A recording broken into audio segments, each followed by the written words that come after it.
Muy buenos días. El día de hoy tengo la suerte de encontrarme en el bufete de abogados Ordóñez Urichaki León, el- con el especialista, el doctor Ramiro Surichaki, que es un abogado penalista muy conocido y de amplia trayectoria acá en esta ciudad de Huánuco. Doctor, muy buenos días. Quisiera preguntarle, usted como procesalista y penalista, si considera que se debe de reformar el artículo 15 del Código Penal. Muy buenos días, Ramiro Zurichaki les saluda, abogado de la Universidad de Huánuco y con colegiatura del Ilustre Colegio de Abogados de Huánuco. A la pregunta, reformular, reformar, corregir, la situación es porque no debería. Si nosotros hacemos un diagnóstico social de lo que implica las culturas existentes en nuestro país, entenderemos que hay no solo muchos idiomas. Por algo, muchos escritores, muchos historiadores han definido que el Perú es un país pluricultural.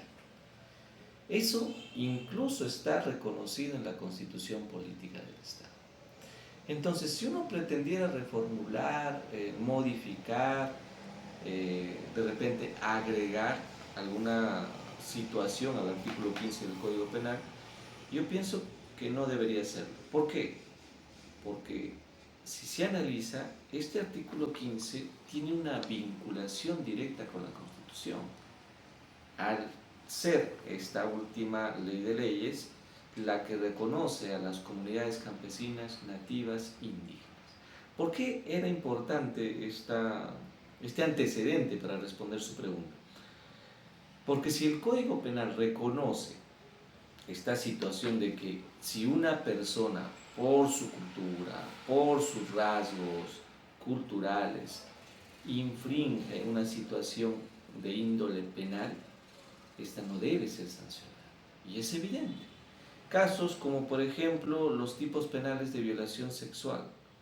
Eh, en muchas sociedades indígenas, muchas mujeres y muchos varones inician sus acciones o sus libertades de naturaleza sexual muy jóvenes por su naturaleza, y eso es reconocido dentro de estas culturas indígenas, dentro de las comunidades campesinas. Entonces, ¿qué pasa si a una persona que desconoce de la norma, que desconoce incluso de la presencia del Estado dentro de esta sociedad indígena, esta sociedad campesina, desconociendo esta situación, piensa por su cultura que relacionarse sexual o coitalmente con una persona menor, en este caso de 18, en este caso incluso menor de 14 años, es algo normal?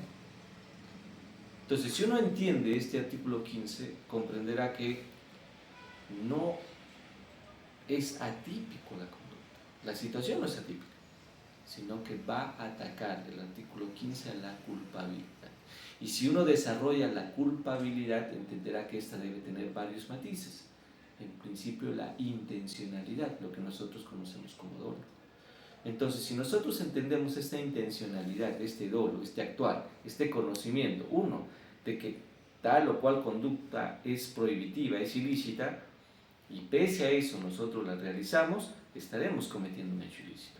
Pero ¿cómo le dices eso a una persona que está en una cultura indígena, en una cultura campesina, reconocida por la Constitución, que ni siquiera ha entendido de la presencia del Estado como tal, de que su conducta es ilícita? Es por eso que existe este articulado, vinculado a la Constitución. Por eso nosotros consideramos que no debe, en definitiva, no debe o no podría modificarse. Tal vez, o sencillamente cambiarse, ¿no? Tal vez podría adherirse explicaciones, adhesiones, como se hizo en la última modificatoria, respecto a dónde o cuál es el ámbito de aplicación del artículo 15, ¿no? En los delitos netamente sexuales, en los delitos netamente vinculados a la libertad sexual. Eso sí, ¿no? Tal vez podría modificarse o adherirse en ese sentido, sí, pero quitarse, definitivamente consideramos que no, porque como ya dije, el Estado peruano, el Perú, es un país pluricultural y debe respetarse, por ende, todos los tipos de cultura insertos en nuestra sociedad. Esa sería la respuesta. Es muy clarificante su respuesta, doctor. Y dígame usted, ¿por qué motivo sería esto? Bueno, ya lo hemos manifestado. La motivación es sencilla. Uno, que este articulado está vinculado con la Constitución. Por un principio de jerarquía normativa, toda norma infraconstitucional debe tener una vinculación con la Constitución. Consideramos que la Constitución, al respetar y al reconocer como fuente legal, como fuente de costumbre, a las comunidades nativas, a las comunidades campesinas, indígenas, es o resulta importante de que se otorgue esa vinculación con el Código Penal. Entonces, ¿qué te dice el Código Penal? Una excepción, un ataque a la culpabilidad. Si tú por tu cultura desconocías el carácter delictivo de una acción, estás exento de la responsabilidad. No ataco la tipicidad, sino la responsabilidad, lo que se conoce como culpabilidad. ¿Por qué no debe desaparecer? Precisamente por esa vinculación normativa con nuestra Constitución. El Código Penal, con su artículo 15, respeta lo declarado en la Constitución respecto al reconocimiento de las comunidades campesinas, nativas e indígenas. Por eso es que no debería, en este caso, modificarse, sustituirse este artículo. Doctor, dígame usted si podría brindar una opinión si actualmente los artículos del Código Penal favorecen a una eficiente y objetivo determinación judicial de la pena. Considero que ahora sí.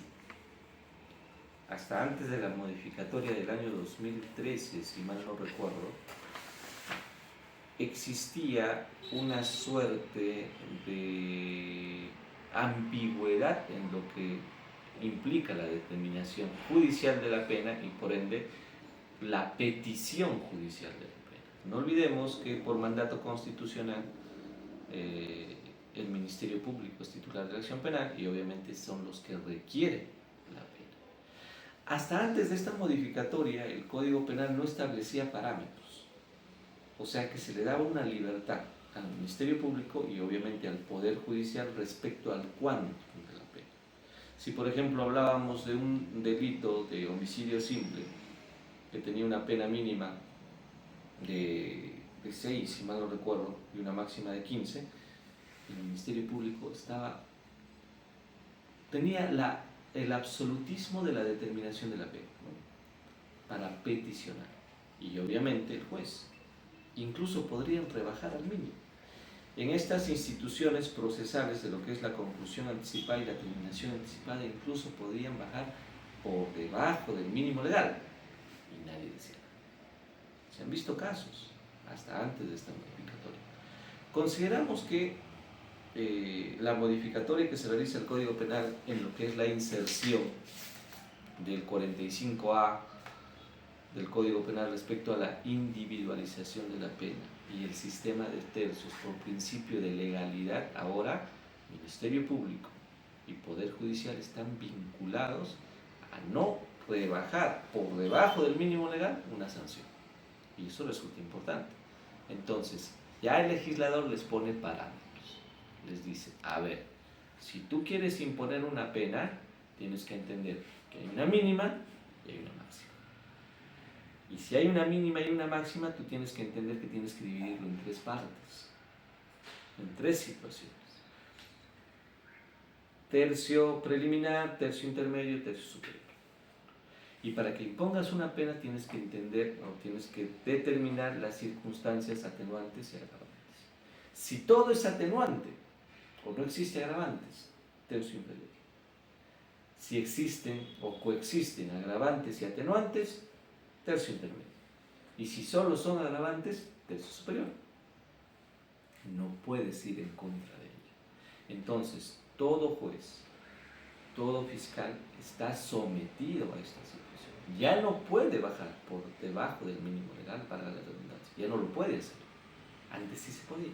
Ahora no. Por principio de legalidad, ahora todos los magistrados tienen que respetar el 45 y el 45A respecto a la determinación judicial de la pena. Entonces, a la pregunta, ¿consideramos de que sí existe?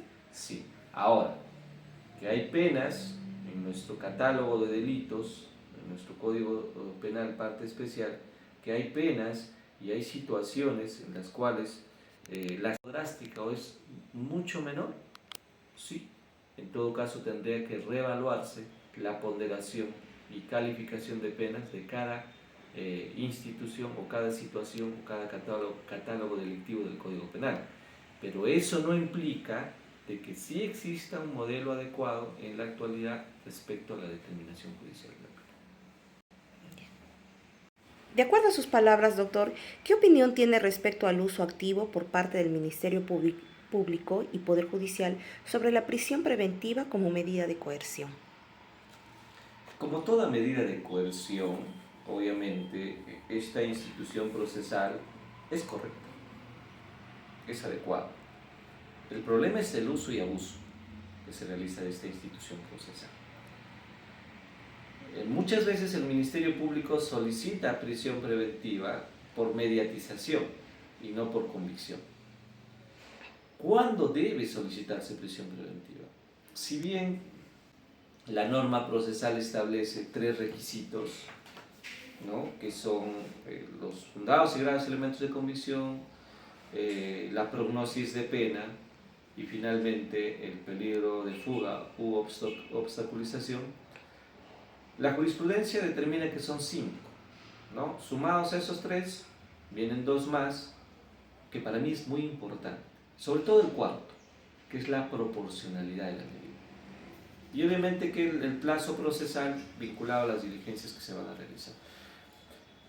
Considero yo que el desarrollo de la jurisprudencia en lo que es la casación 626 Moquegua, la casación de la libertad y el acuerdo extraordinario 1 del 2019 respecto a la prisión preventiva y obviamente los pronunciamientos del Tribunal Constitucional en el caso Margarita Toledo, Yanta Humala Tazo, en el caso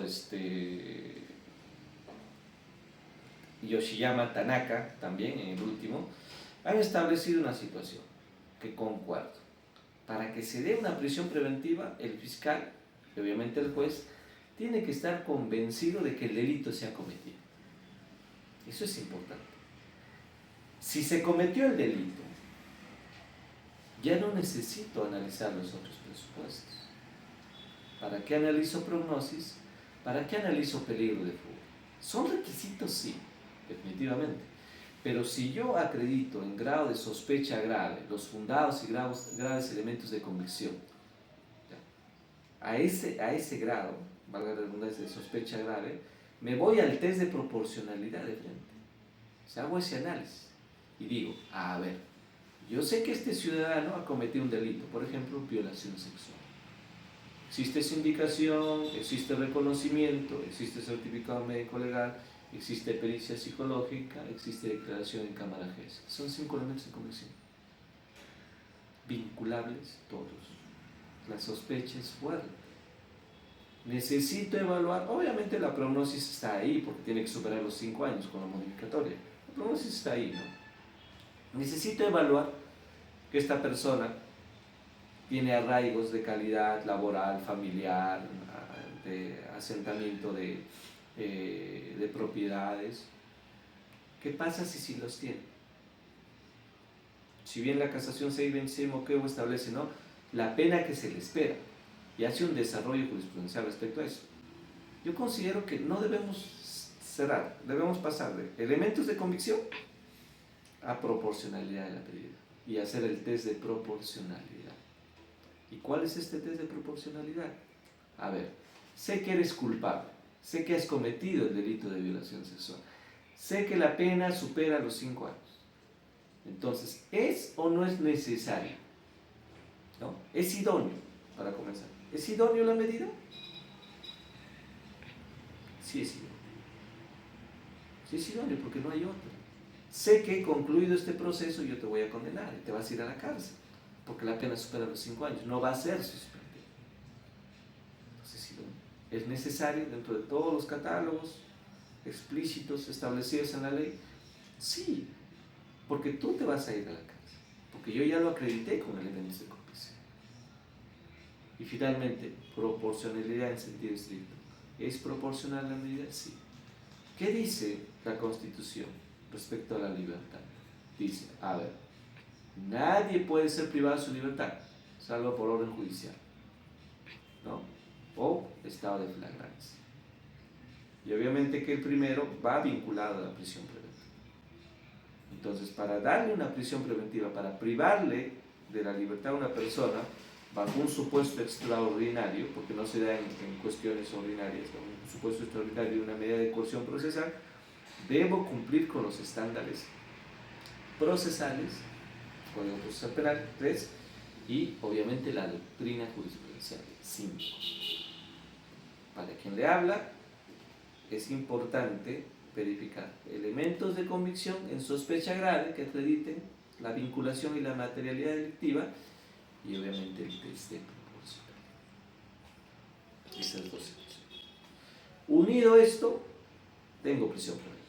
Lo demás, obviamente, como ya le dije, los 5 años deben superar, pero adicional a ello, ya es accesorio.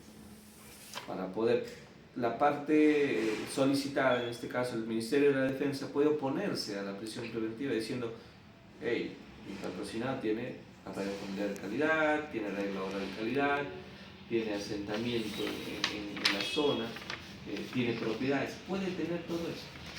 Pero si yo ya acredité con fundados elementos de convicción y hay la proporcionalidad de la medida, tengo prisión preventiva. Considero que es una medida de coerción adecuada, que adelanta el proceso penal, obviamente la privación de la libertad, pero tiene una finalidad, el aseguramiento del proceso y, por qué no decirlo, tal vez inconstitucional,